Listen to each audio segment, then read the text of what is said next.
c'est le temps de la communion.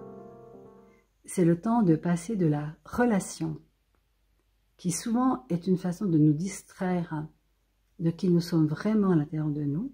Et souvent, la relation, elle crée aussi la séparation. Nous sommes en relation avec telle ou telle personne, mais pas avec les autres, pas avec celle-ci. Ah non, je l'aime pas. La relation, basiquement, est une relation d'exclusion. Par contre, l'autre état, l'autre espace que nous allons atteindre un jour ou l'autre, parce que de toute façon, il n'y a pas d'autre possibilité. On ne peut pas faire reculer la conscience. Ça peut juste un petit peu prendre plus de temps, mais ce chemin de l'évolution vers ce plus grand que beaucoup d'entre nous expérimentons déjà, nous le vivons, nous le savons, il va automatiquement continuer sa progression. Puissions-nous accepter de nous fondre dans la communion. Et se fondre dans la communion, ça veut dire que il n'y a pas... L'autre jour, j'entendais quelqu'un qui me disait « faut envoyer de l'amour ». Mais je me disais « mais envoyer de l'amour, comment tu fais pour envoyer de l'amour? Tu prends une enveloppe, tu mets un peu l'énergie d'amour, tu envoies. » Moi, pour moi, je ne vous cache pas, ça ne veut rien dire, envoyer de l'amour. La seule chose que nous puissions être, c'est être cet amour. Et c'est pas faire comme si on était dans l'amour. Vous savez, le mental, il est très doué pour singer la conscience. C'est là qu'on voit des jeunes personnes. Amour. Paix. Bon. Puis toi, à l'intérieur de toi, tu perçois un truc qui... Bon. Ben parce que tu perçois que ça part d'un bon sentiment, d'une bonne volonté, etc. Mais c'est pas naturel. Ce que nous devons retrouver, c'est notre nature profonde d'amour sur pattes. Et c'est juste en lâchant les pensées, le mental, et en osant se mourir à qui nous sommes. Voilà, mourir.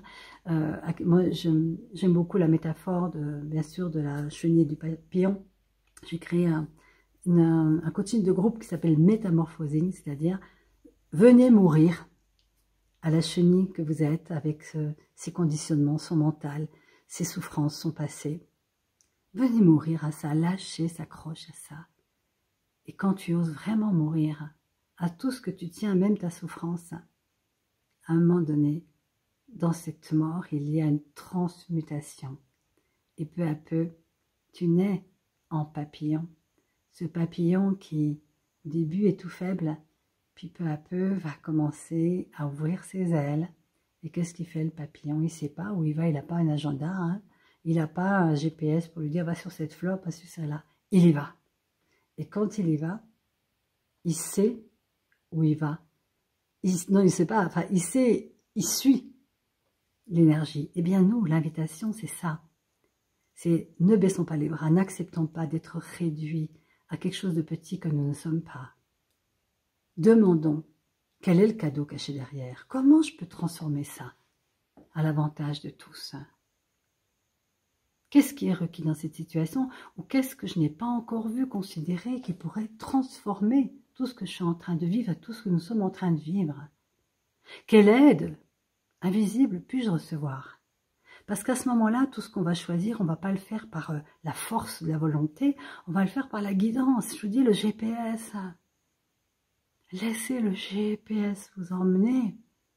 Et parfois, vous allez être surpris, parfois ça ne va pas vous plaire. Parfois, ce GPS, il nous fait passer par des routes caillouteuses. On se dit, mais pourquoi je l'ai écouté?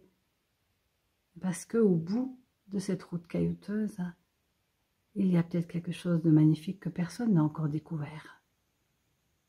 Et c'est ça notre choix, c'est choisir de sauter dans l'inconnu de tous les possibles. Et cette période incroyable, elle oblige beaucoup de gens, parce que quand tu as tout perdu, tu n'as plus rien à perdre. Et donc, si certains d'entre vous ici disent « Oui, mais c'est facile de dire tout ça, mais moi j'ai tout perdu », bon, d'abord, sachez que moi aussi, à une époque, j'ai tout perdu. Donc, on peut tout transformer. Donc, je sais que c'est possible. Je le sais de mes tripes. Je le sais à l'intérieur de moi. Mais je ne veux pas vous convaincre. Simplement, si vous choisissez, comme le disait Viktor Frankl, que n'importe quelle situation horrible, vous avez tout perdu, oui, vous pouvez en mourir ou vous pouvez demander comment je peux rebondir là-dessus.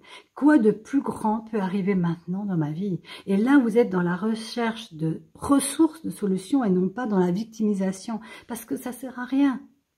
Juste se torturer davantage. Vous savez, Tristan Singer, elle a dit aussi quelque chose que j'ai beaucoup aimé. Elle avait rencontré un rabbin qui lui avait dit « Je ne souhaite qu'une chose, c'est que le jour où je quitterai ce corps, je n'y aurai laissé aucune trace de ma souffrance. » Alors les amis, je voudrais rajouter encore plus.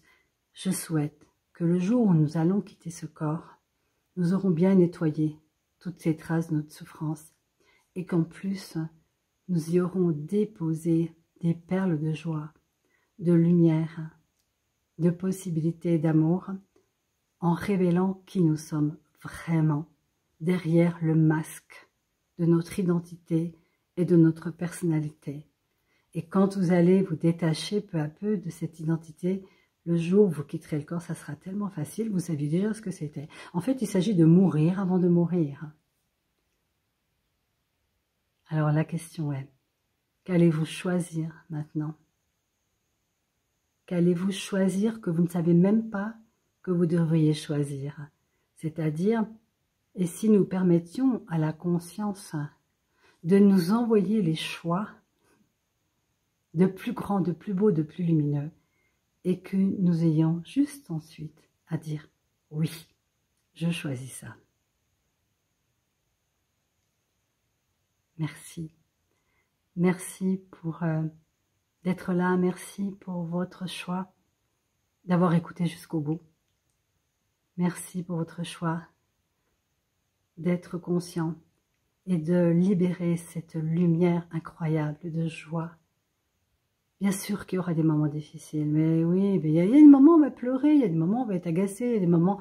Attendez, il ne s'agit pas d'être, voilà, Bouddha, quoique nous sommes tous des Bouddhas au fond. Hein. Mais ne passons pas à côté de qui nous sommes vraiment.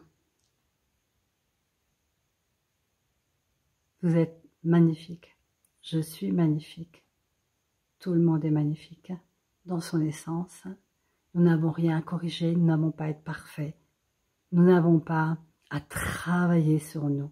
Nous avons juste à choisir de nous élever et de mettre notre conscience dans un état de hauteur qui fait que les choses en bas ne nous atteignent plus. Il s'agit de monter sur la montagne et peu à peu de sortir de la rumeur de la plaine, des cris, etc. et de contempler l'univers, de contempler le monde, car le monde et la planète est un hologramme de nos pensées, de tout ce que nous portons en nous, et il nous appartient, par notre propre choix de révéler la beauté et la lumière intérieure, que cela change. Ça n'appartient pas à notre volonté. C'est une contribution que nous pouvons tous être sur cette terre, être heureux quoi qu'il arrive. Poser des questions, demander de l'aide à plus grand que soi. Et être dans l'accueil pour recevoir l'information. Et pour ça, il s'agit d'être vulnérable. Vulnérable, c'est pas être un paillasson. Et vulnérable, c'est je baisse toutes les barrières que j'ai mises devant moi. Je les baisse. Et je permets que toute mon énergie, toutes les peurs de ma peau reçoivent l'information. Combien de personnes prient et disent « Ouais, il n'y a rien qui se passe. » Et oui, si vous êtes comme ça, ben, je m'éloigne. Vous me posez des questions, vous êtes comme ça, ben, ça passe devant la porte.